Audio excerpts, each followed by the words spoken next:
కడవరి కాలం అనే మా ఆధ్యాత్మిక కార్యక్రమానికి మిమ్మల్ని అందరినీ ఆహ్వానిస్తున్నాం.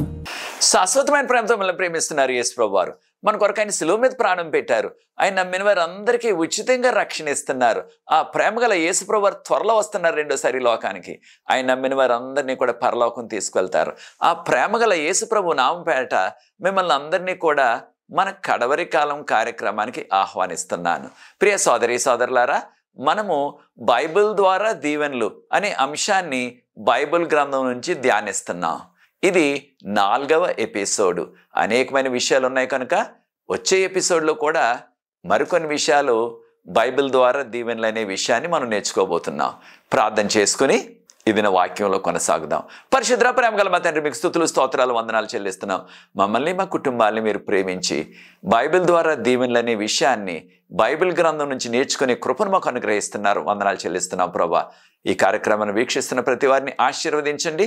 ఈ లోతైన మర్మాలు తెలుసుకోవటానికి పరిశుద్ధాత్మతో మమ్మల్ని నింపవలసిందని, పరలోకపు జ్ఞానాన్ని మాకు అనుగ్రహించవలసిందని, ఈ పరిచర్య ముందుకు కొనసాగడానికి ఎవరైతే సహకరిస్తున్నారో వారందరూ ప్రత్యేకంగా దీవించమని, ఈ దిన వాక్యం ద్వారా మీరే మహిమ ఘనత తెచ్చుకొని దీని ద్వారా మీకు దగ్గరగా మేము జీవిస్తూ మీకు యోగ్యమైన కుమారులుగా కుమార్తెలుగా జీవించే కృప మాకు అనుగ్రహించవలసిందని యేసు ప్రభువారి పరిశుద్ధమైన నామమును బట్టి ప్రార్థిస్తున్నాను తండ్రి, ఆమేన్. ప్రియ సోదరి సోదరులారా, బైబిల్ ద్వారా దీవెనలు. బైబిల్ ద్వారా మనకి 2 రకాల దీవెనలు కలుగుతున్నవి. ఒకటి ఆధ్యాత్మిక దీవెన, రెండవది శారీరక దీవెన. చాలాసార్లు మానవులుగా మనం ఊహించేది ఏమిటంటే, శారీరక సంబంధమైన అవసరాలు ఎప్పుడైతే తీరుతాయో అవే దీవెనలుగా మనం అనుకుంటున్నాం. అయితే ప్రియ సోదరి సోదరులారా, శారీరకంగా మనకు అనేకమైన అవసరాలు ఉన్నాయి. ఆ అవసరాల కొరకు మనం అనేక సందర్భాల్లో ప్రార్థిస్తున్నాం, దేవుని సన్నిధిలో విజ్ఞాపన చేస్తున్నాం. దేవుని సన్నిధిలో కొన్ని సందర్భాల్లో దుఃఖంతో ఆయన సన్నిధిలో కనిపెడుతున్నాం ప్రార్థన ద్వారా. ఈ శారీరక అవసరాలన్నీ కూడా మనకు తెలిసిన రీతిగా కొంతకాలమే మనకి ఉపయోగపడతాయి. ఉదాహరణకు ఆహారం చాలా ప్రాముఖ్యం. మనకున్న గణాంకాల ప్రకారంగా మనం జీవిస్తున్న లోకంలో సగం మందికి లోకంలో ప్రతిదినం కూడా 3 పూట్ల ఆహారం లేదు. అది పెద్ద సవాలే. కనుక అనేక సందర్భాల్లో ఆహారం కొరకు ఎంతో దేవుని సన్నిధిలో ప్రార్థించేవారు అనేక ప్రాంతాల్లో ఉంటున్నారు. రెండవ శారీరక అవసరత మనకు వస్త్రాలు కావాలి. చాలామంది కోరుకునేది ఖరీదైన వస్త్రాలు. చాలామంది ఎక్కువ శాతం కోరుకునేది సామాన్య వస్త్రాలైనా సరే నాకు కావాలి, సామాన్యమైన వస్త్రాలే చాలు అనగా ఆ సామాన్యమైన అంటే ఖరీదు కానివి అవి కూడా ఎంతో అరుదుగా ఉన్నవారు చాలామంది ఉంటున్నారు ఈ లోకంలో. కనుక వస్త్రం కూడా చాలా అవసరం. అదే రీతిగా మనం ఉండటానికి ఒక వసతి, దాన్నే మనం గృహం అంటున్నాం. అది సామాన్యమైనదైనా సరే చాలు నాకు, నా సొంతది అనుకునేవారు చాలామంది ఉంటున్నారు. ఇంకా కొంతమంది కనీసం అద్దెదైనా సరే నాకు అందుబాటులో దొరికితే చాలు, ఉండటానికి ఒక నివాసం అని అనుకునేవారు చాలామంది ఉంటున్నారు. కనుక ఉండటానికి ఒక నివాసం అనుకో, ఒక గృహం కూడా చాలా అవసరమే. ఇవన్నీ కూడా అవసరాలు. వాటి కొరకు ప్రార్థిస్తున్నాం, దేవుని సన్నిధిలో విజ్ఞాపన చేస్తున్నాం, అనేక మార్లు దుఃఖిస్తున్నాం దేవుని సన్నిధిలో ఇవి కావాలి మాకని. అవి తీరినప్పుడు తప్పకుండా దేవుడు నాకు దీవెని ఇచ్చారు అని దేవుని స్తుతిస్తున్నాం. దాంతోపాటు ఆరోగ్యం కూడా చాలా పెద్ద సవాలు ఈ కడవరి కాల చివరి దినాల్లో. కారణం, ఆరోగ్యం కొరకు మనలో అనేక మంది చాలా ఎక్కువ మొత్తాన్ని ఆ ఆసుపత్రుల కొరకు ఔషధాల కొరకు ఖర్చు పెడుతున్నాం. ఇది కూడా చాలా ప్రాముఖ్యమైన అవసరత. దాన్ని కూడా మనం దేవుని సన్నిధిలో ప్రార్థించి ఆ దీవెన మనం పొందినప్పుడు, ఆరోగ్యం పొందినప్పుడు దేవుని దగ్గర నుంచి నాకు దీవెన వచ్చేసిందని మనం ఎంతో సంతోషిస్తున్నాం. అదే రీతిగా ఆర్థిక అవసరత. మనందరికీ కూడా డబ్బు కావాలి. ప్రతి విషయంలో కూడా ఈ లోకంలో డబ్బు చాలా అవసరం. కనుక దాని కొరకు కూడా దేవుని సన్నిధిలో అనేక రీతిలుగా విజ్ఞాపన చేస్తున్నాం. కనుక ఇవన్నీ కూడా దేవుని సన్నిధిలో మనం ప్రార్థించినప్పుడు, అవసరత తీరినప్పుడు ఇది దేవుని దగ్గర నుంచి వచ్చిన దీవెన అని మనం దేవుని స్తుతిస్తున్నాం. అది రైటే, కాదంటలేదు నేను. కానీ అన్నిటికంటే కూడా ఎక్కువగా అవసరమైనది, మనకి కలకాలం ఉండే ఆ దీవెన, ఆ ఆశీర్వాదం ఆధ్యాత్మిక దీవెన. కనుక బైబిల్ గ్రంథం ద్వారా మనకి శారీరక ఆధ్యాత్మిక దీవెనలు 2 కూడా కలుగుతున్నాయి. కనుక ప్రియ సోదరి సోదరులారా, ఈ దినాన్న దేవుని వాక్య ప్రకారంగా మనం జీవించినట్లయితే మనకి మెండైన ఆధ్యాత్మిక దేవుళ్ళు కలుగుతాయని ప్రకటన గ్రంథంలో మనము ఈ దినాన నేర్చుకుంటున్నాం. దేవుని వాక్యం ద్వారా మనకు కలిగేది ఆ ఆధ్యాత్మిక దీవెన కలకాలం మనతో ఉండేది. యేసుప్రభు వారు ఈ లోక సంబంధమైన శారీరక అవసరాల నిమిత్తం ఆయన బోధిస్తూ ఆ కొండ మీద ప్రసంగంలో ఈ విధంగా ప్రభువారు చెప్పారు. మత్తయి సువార్త 6:25 ప్రభువారు అన్నారు, నేను ఏమి తినాలా, ఏమి త్రాగాలా, ఏమి ధరించాలని నీవు చింతించవద్దు. కారణం చూడండి, రకరకాల రంగురంగుల పక్షులు. మత్తయి సువార్త 6:26 గమనించినట్లయితే ప్రభువారు అంటున్నారు, ఈ ఆకాశ పక్షులను చూడండి, అవి ఎక్కడ కూడా విత్తట్లేదు, అనగా విత్తనాలు వేయట్లేదు, అవి పంట పండించుకోవటం లేదు, కోతలు కోయట్లేదు, ఆ పండిన ఆ ధాన్యం, ఆ పండిన ఆ యొక్క అపరాలు వాటిని కొట్లలో కూర్చుకోనట్లేదు. అంటే వాటిని ఈ యొక్క గొడామ్స్లో, ఈ యొక్క స్టోర్ రూమ్ అంటున్నాం కదా ఇంగ్లీష్లో, లేకపోతే గాది అంటున్నారు కొన్ని ప్రాంతాల్లో, వాటిలో ఉంచుకోవటం లేదు. అంటే ఎప్పుడు కూడా రేపటికి నిల్వ ఉంచుకోవటం లేదు. పక్షులు, ఆకాశ పక్షులు ఏదైనా సరే, అవి ఉదయాన్నే లేస్తున్నాయి, చక్కగా కిలకిల రావాలు చేస్తున్నాయంటే దేవుని స్తుతిస్తున్నాయి, ఎగురుకుంటూ వెళ్ళిపోతున్నాయి. ఆ రోజుకు కావలసిన ఆహారాన్ని ప్రభువు ఆ ఆకాశ పక్షులన్నిటికీ కూడా వాటి వాటి ఆహార విధానంలో ప్రభు అనుగ్రహిస్తున్నారు. ఏ పక్షి కూడా సాయంత్రం ఉసూరుమంటూ నీరసంగా ఈ దినాన్న రోజంతా తిరిగాను కానీ నాకు ఆహారం కడుపారా దొరకలేదు అని చింతిస్తూ గూటికి వెళ్ళే పక్షులు ఉండవు. ఆ రోజుకి అవసరమైన ఆహారాన్ని ప్రభు ఆకాశ పక్షులకి ఇస్తున్నారు. ప్రభు వారు అన్నారు, మీరు ఆకాశ పక్షుల కంటే ఎంతో విలువైన వారు, ఎంతో శ్రేష్టమైన వారు. కనుక మత్తయి సువార్త 6:32 మీకు ఇవన్నీ కూడా అవసరమని, ఆహారం, మంచినీరు, వస్త్రం, ఇవన్నీ అవసరాలు మీకు ఉన్నవని పరలోకపు తండ్రికి తెలుసును కదా. అయితే పరలోకపు తండ్రి ఏం చెప్తున్నారు మనకి? మత్తయి సువార్త 6:33 మనం గమనించినట్లయితే, మొదట ఆయన నీతిని రాజ్యాన్ని మీరు వెతకండి, అప్పుడు మీకు కావలసినవన్నీ కూడా ఆయన సమకూరుస్తారు, అవన్నీ కూడా మీకు కలుగుతాయి. కనుక దేవుని బిడ్డలుగా, విశ్వాసులుగా మనం చేయవలసింది ఏమిటంటే, యేసుప్రభువుని నమ్మి, ఆయన వాక్యాన్ని నమ్మి, ఆయన వాక్యపు వెలుగులో మనం జీవించినట్లయితే ఆయన నీతిని రాజ్యాన్ని మనం వెతకాల. అనగా మొదటి ప్రాధాన్యత ఆయన నీతి, ఆయన రాజ్యము, దానికి మనం ప్రాధాన్యత ఇచ్చినట్లయితే ఈ శారీరక దీవెనలన్నీ, శారీరక అవసరాలన్నీ కూడా దేవునికి తెలుసు, అవి మనకు అనుగ్రహిస్తారు. కనుక ప్రకటన గ్రంథం 1:3 గమనించినట్లయితే, సమయము సమీపించినది కనుక ఈ యొక్క ప్రవచనాలు చదివేవారు, వాటిని వినేవారు, వాటి చదివి విని వాటిని విడిచిపెట్టేస్తే సుఖం లేదు, వాటిలో ఉన్న విషయాలు గైకొనేవారు ధన్యులు అని చెప్పబడ్డది. ఇక్కడ ఇంగ్లీష్లో బ్లెస్డ్ అని మాట వాడారు.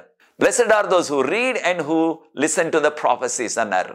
అనగా వాటిని విని, వాటిని చదివి, చదవటం వస్తే చదవాలా, వాటిని గైకొనాలా. ఒకవేళ చదవటం రాకపోయినట్లయితే ఆ విషయాలు మనం ఎవరి చేతనే చదివించుకుని, లేక ఎవరైనా చెప్తున్నప్పుడు వాటిని విని వాటిని గైకొనాలా. అప్పుడు మనం ఏమవుతాం? ధన్యులు అవుతాం, అనగా దీవించబడ్డ వారు అవుతాం. కనుక ప్రియ సోదరి సోదరులారా, ఇక్కడ ప్రకటన గ్రంథం 1:3 చెప్పబడే ఈ యొక్క దీవెన ఆధ్యాత్మిక దీవెన. ఆధ్యాత్మిక దీవెన మనము దేవుని వాక్యాన్ని అనుసరించినట్లయితే, వాక్యపు వెలుగులో నడిచినట్లయితే, వాక్యంలో ఉన్న వాటిని మనం అనుసరించినట్లయితే, దేవుని యొక్క 10 ఆజ్ఞల వెలుగులో నడిచినట్లయితే మనకు ఈ ప్రత్యేకమైన ఆధ్యాత్మిక దీవెన. కారణం, ఈ కడవరి కాల చివరి దినాల్లో ఏం జరగబోతుందనే విషయాలు మనకు దేవుని వాక్యంలోనే చెప్పబడ్డవి. వాటినే ప్రవచనాలు అంటున్నాం, ఈ ప్రకటన గ్రంథంలో ఉన్న ప్రవచనాలు. కనుక ప్రకటన గ్రంథంలో చెప్పబడిన ప్రవచనాలన్నీ కూడా ఈ కడవరి కాల చివరి దినాల్లో ఏం జరగబోతుంది, రెండవ రాకడకు ముందు అనే విషయాలు మనకి ఇక్కడ చెప్పబడ్డవి. వాటిని మనం అనుసరించినట్లయితే మనకి గొప్ప దీవెన ఏం కలుగుతుంది? తప్పకుండా పరలోక రాజ్యం.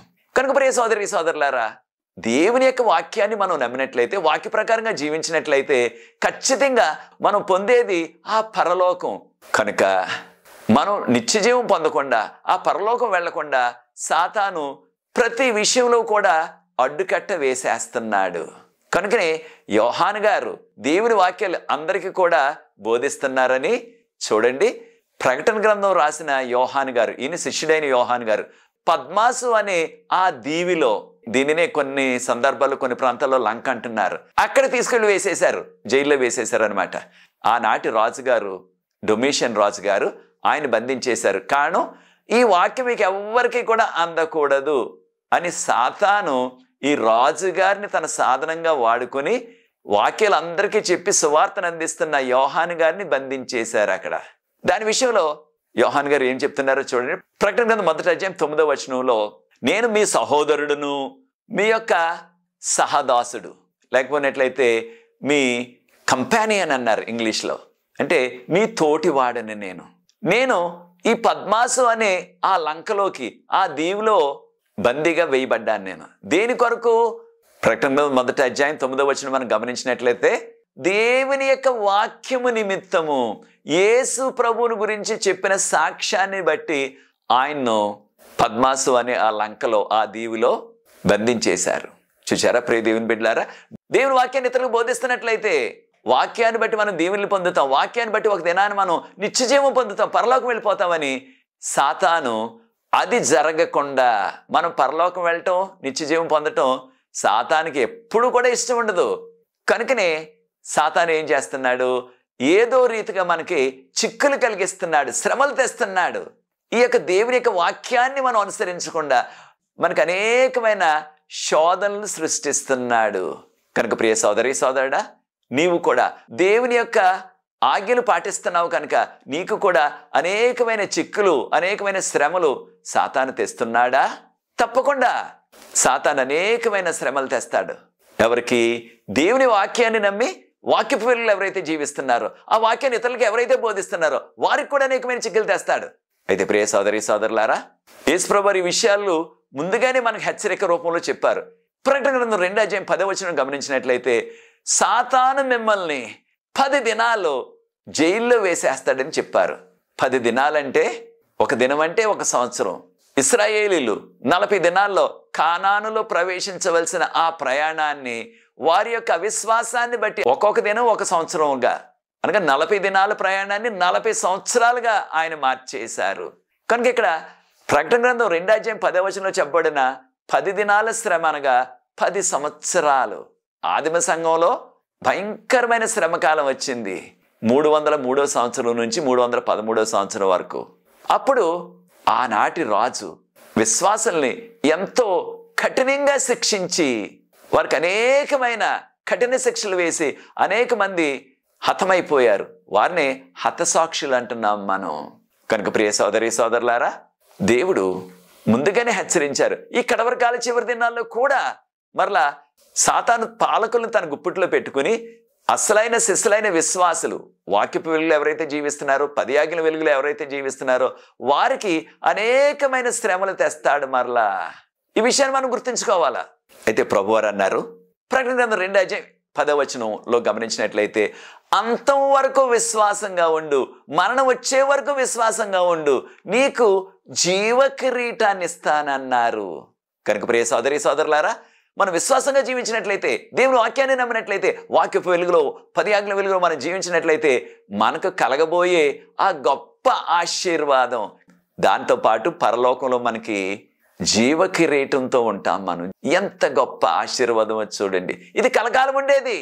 కనుక మనం చేయవలసింది ఏమిటంటే, మనం అంతం వరకు, అనగా 2వ రాకడ దినం వరకు, లేదా మనకు మరణం వచ్చే దినం వరకు కూడా విశ్వాసంగా జీవించాలా, వాక్యపు వెలుగులో ఆజ్ఞల వెలుగులో జీవించాలా.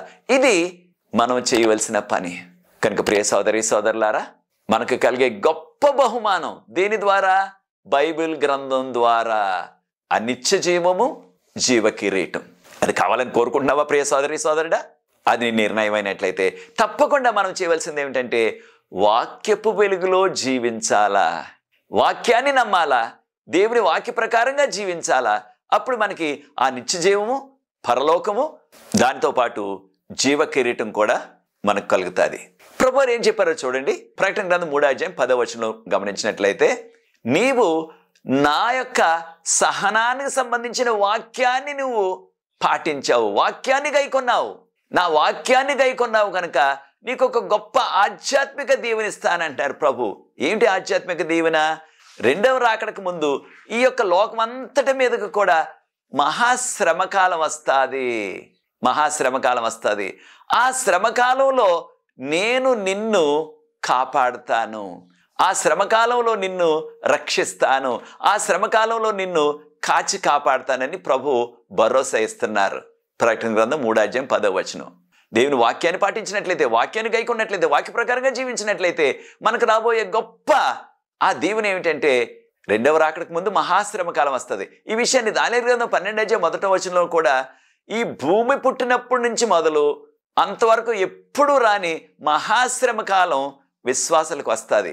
అప్పుడు మన తరపున మిఖాయేలు అనే అధిపతి నిలబడతారు. మిఖాయేలు యేసు ప్రభుకు మరొక పేరు. ఆ యొక్క మిఖాయేలు మన తరపున నిలబడి ఎవరి పేర్లైతే ఆయన గ్రంథంలో దాఖలా చేయబడ్డావో, అనగా ఎవరి పేర్లైతే ఆయన గ్రంథం, ఏ గ్రంథం అది? జీవ గ్రంథం. మన పేర్లు జీవ గ్రంథంలో రాయబడినట్లయితే మనల్ని ఆయన రక్షిస్తారు, విడిపిస్తారు. ఎప్పుడు? ఆయన వాక్యపు వెలుగులో మనం జీవిస్తూ, ఆయన ఆజ్ఞల వెలుగులో మనం జీవిస్తూ, ఆ వాక్య ప్రకారంగా మనం జీవించినట్లయితే ఎంత గొప్ప ఆధ్యాత్మిక దీవెన వస్తుంది. ఈ భూమి మీదకి రెండవ రాకడకు ముందు భూమి అంతా కూడా శ్రమకాలం వస్తుంది. దాన్ని ఎవరు కూడా తప్పించుకోలేరు. ఒకే ఒక మార్గం ఆ శ్రమకాలం నుంచి మనం తప్పించబడాలంటే యేసు ప్రభు నమ్ముకుని ఆయన వాక్యాన్ని నమ్మి వాక్య ప్రకారంగా జీవించాలా. అప్పుడు మనకు కలిగే ఆ గొప్ప దీవెన, మనకి ఆయన కాపుదల ఉంటుంది. ఈ విషయాన్ని మనం గుర్తించాలా. కనుక ప్రియ సోదరి సోదరులారా, నా వాక్యాన్ని నువ్వు గైకొన్నావు కనుక నిన్ను ఆ రాబోయే శ్రమకాలంలో నేను నిన్ను ఆదుకుంటాను, నేను నిన్ను కాపాడుతాను అని ప్రభువారు భరోసా ఇచ్చారు. ప్రకటన గ్రంథం 3:10. ఇది గొప్ప ఆధ్యాత్మిక దీవెన. కనుక ప్రియ సోదరి సోదరుడా, నీకు కూడా ఈ కడవరకాల చివరి దినాల్లో మనం జీవిస్తున్నాం. నీకు నీ కుటుంబానికి అటువంటి భద్రత, అటువంటి భరోసా, అటువంటి దేవుని యొక్క కాపుదల కావాలంటే తప్పకుండా మనం దేవుని యొక్క వాక్యాన్ని నమ్మి ఆ వాక్యపు వెలుగులో జీవించాలి. ప్రకటన గ్రంథం 3:11 గమనించినట్లయితే ప్రభువారు అంటున్నారు, ఇదిగో నేను త్వరగా వస్తున్నాను, నీకు కలిగినది నీవు గట్టిగా పట్టుకో. దేవుని వాక్యాన్ని విడిచిపెట్టుకోండి, గట్టిగా దాన్ని పట్టుకో. అంటే పట్టుకోవటం అంటే దానిని అనుసరించాలా, వాక్యపు వెలుగులో మనం జీవించాలా. అలా చేసినట్లయితే మనకి ఎంతో ధన్యత. ప్రకటన గ్రంథం 3:11 ఇదిగో నేను త్వరగా వస్తున్నాను, నీ కొరకు ఏర్పాటు చేయబడిన ఆ కిరీటాన్ని, ఏ కిరీటం అది? జీవ కిరీటం. దానిని ఎవ్వరు కూడా అపహరించకుండా నువ్వు జాగ్రత్తగా చూచుకో.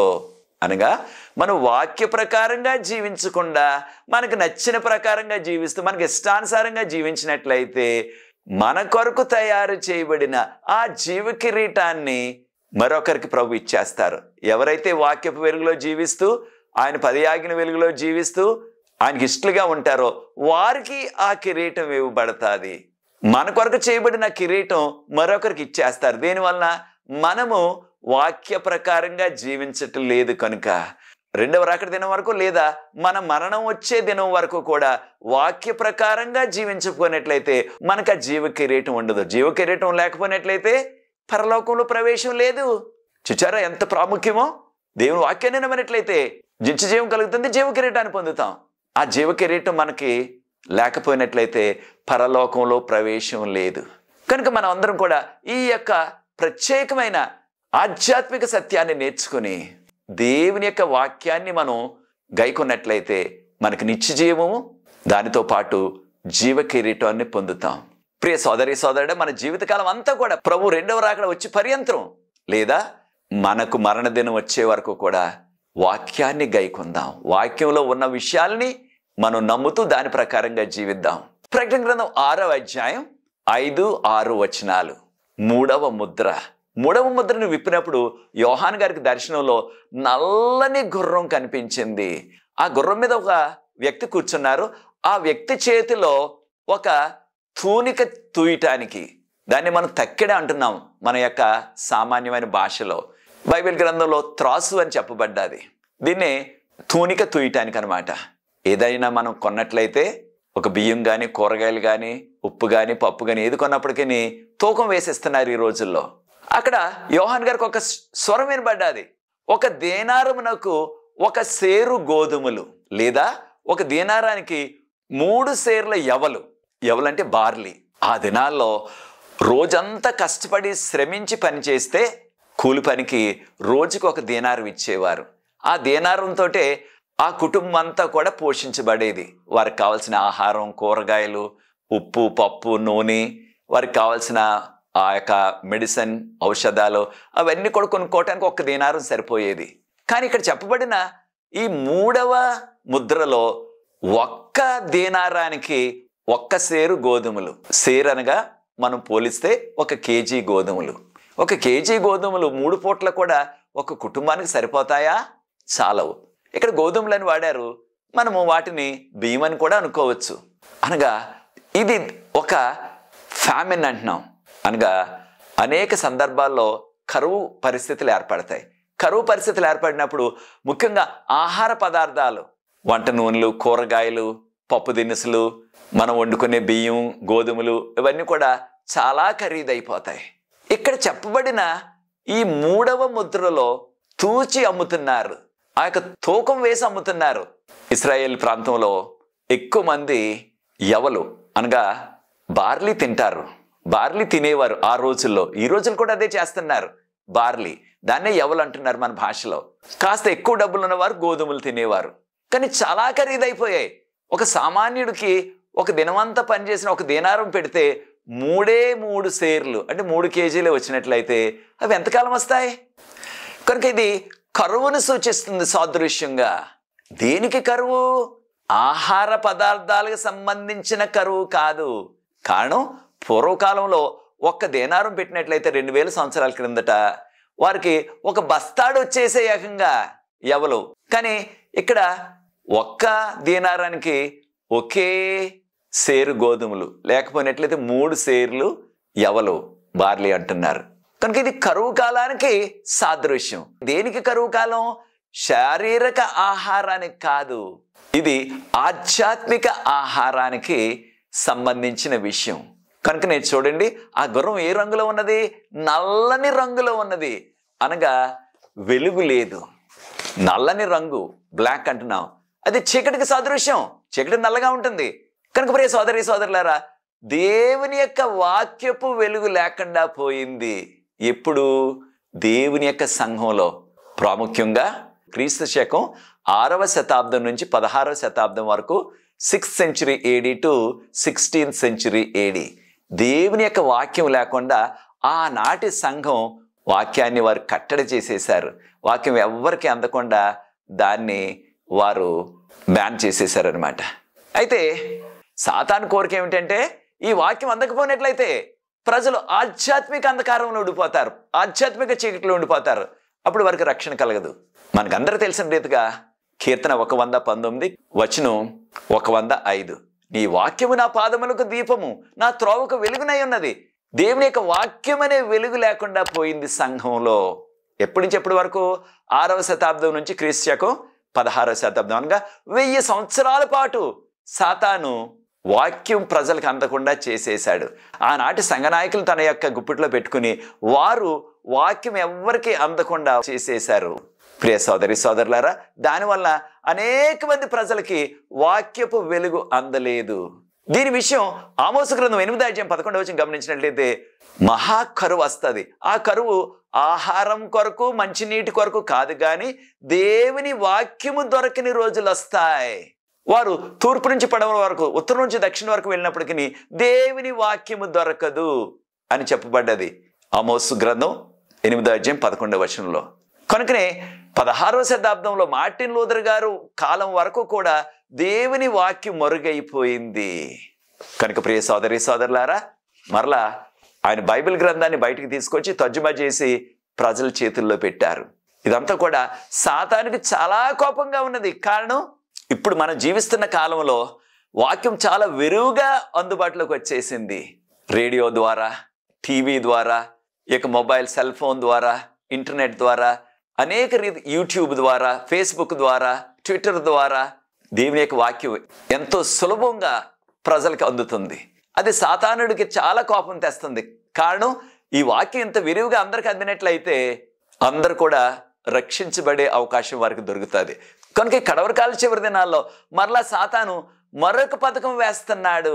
అదేమిటంటే వాక్యాన్ని ఆ చీకటి యుగంలో 6వ శతాబ్దం నుంచి 16వ శతాబ్దం వరకు వాక్యం లేకుండా చేసేసాడు. దాన్ని చీకటి యుగం అంటున్నారు, ఇంగ్లీష్లో డార్క్ ఏజెస్ అంటున్నారు. అలాగ మరలా ఈ కడవరకాల చివరి దినంలో రెండవ రాకడకు ముందు బైబిల్ గ్రంథం, దేవుని వాక్యం అందకుండా దీన్ని మరలా రద్దు చేసేయటానికి, దీన్ని మరలా బ్యాన్ చేసేయటానికి, ఎవరికి అందకుండా దీన్ని చేసేయటానికి సాతాను యొక్క కుతంత్రం. ప్రకటన గ్రంథం 12:12 గమనించినట్లయితే సాతాను బహు క్రోధంతో, అంటే చాలా కోపంతో మీ యొద్దకు దిగి వచ్చాడు. దేనికి? ఇక సమయం కొంచెమే అని సాతానుకు తెలియను. కనుక ప్రియ సోదరి సోదరులారా, సాతానుకు తెలియను ఈ లోకానికి ఇంకా కొంచెమే సమయం ఉన్నది. దేనికి? రెండవ రాకడకు ముందు. రెండవ రాకడ వచ్చినట్లయితే అది ఇక అంతం. అది రాకముందే సాతాను తన యొక్క సర్వశక్తులు ఒడ్డి మరలా ఏదో రీతిగా ఈ వాక్యము ప్రజలకు అందకుండా దీన్ని రద్దు చేసేయాలని, దీన్ని కంట్రోల్ చేసేయాలని పాలకులను, పెద్దలను, సమాజంలో ఎంతో పలుకుబడి ఉన్న వారిని తన యొక్క సాధనాలుగా, తన ఏజెంట్లుగా వాడుకోబోతున్నాడు. కనుక కడవరకాల చివరి దినంలో రెండో రాకడకు ముందు మరలా వాక్యము దొరకని రోజులు వస్తాయి. ఆధ్యాత్మిక కరువు. అది రాకముందే కరువు వస్తుందంటే మనం అందరం ఏం చేస్తాం?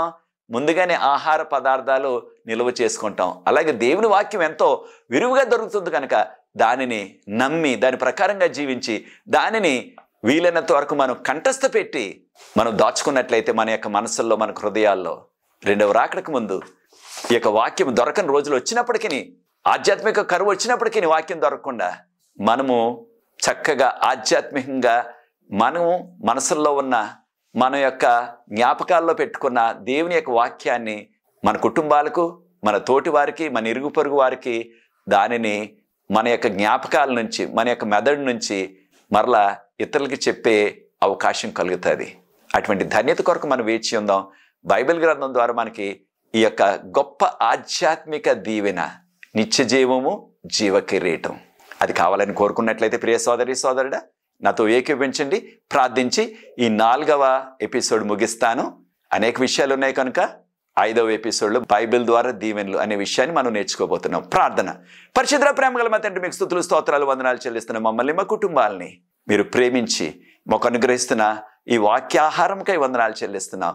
ఈ వాక్యాన్ని వీక్షిస్తున్న ప్రతి వ్యక్తిని ఆశీర్వదించి వాక్యపు వెలుగులో, ఆజ్ఞల వెలుగులో మీకు యోగ్యమైన కుమారులుగా, కుమార్తెలుగా జీవించే కృప ఈ కడవరకాల చివరి దినంలో మాకు అనుగ్రహించవలసిందని, ఈ పరిచర్య ముందు కొనసాగడానికి ఎవరైతే సహకరిస్తున్న వారందరినీ, వారి కుటుంబాలను ప్రత్యేకంగా దీవించమని, మీరే మహిమ పొందమని యేసు ప్రభువు వారి పరిశుద్ధమైన నామమును బట్టి ప్రార్థిస్తున్నాను తండ్రి. ఆమేన్. ప్రియ సోదరి సోదరులారా, ప్రభు మిమ్మల్ని ప్రేరేపించినట్లయితే ఈ పరిచర్య ముందు కొనసాగడానికి మీరు కూడా ఈ పరిచర్యలో పాల్గొనండి. తెర మీద వచ్చే నంబర్కు నన్ను సంప్రదించినట్లయితే వివరాలు మీకు అందిస్తాం. మీరు కూడా సహకరించండి. ఎటువంటి ప్రార్థన అవసరం ఉన్నప్పటికీ మాతో పంచుకోండి. మనకు ప్రార్థన బృందం ఉన్నది. ప్రతి సాయంత్రం కూడా విజ్ఞాపన ప్రార్థన చేస్తున్నాం. అనేకమైన జవాబులు ప్రవహిస్తున్నారు. మీరు కూడా ఈ యొక్క అవకాశాన్ని సద్వినియోగం చేసుకోండి. ప్రభు మిమ్మల్ని ప్రత్యేకంగా దీవించుగాక. వచ్చే ఎపిసోడ్లో మరికొన్ని విషయాలు బైబిల్ ద్వారా దీవెనలనే అంశాన్ని నేర్చుకుందాం. God bless you.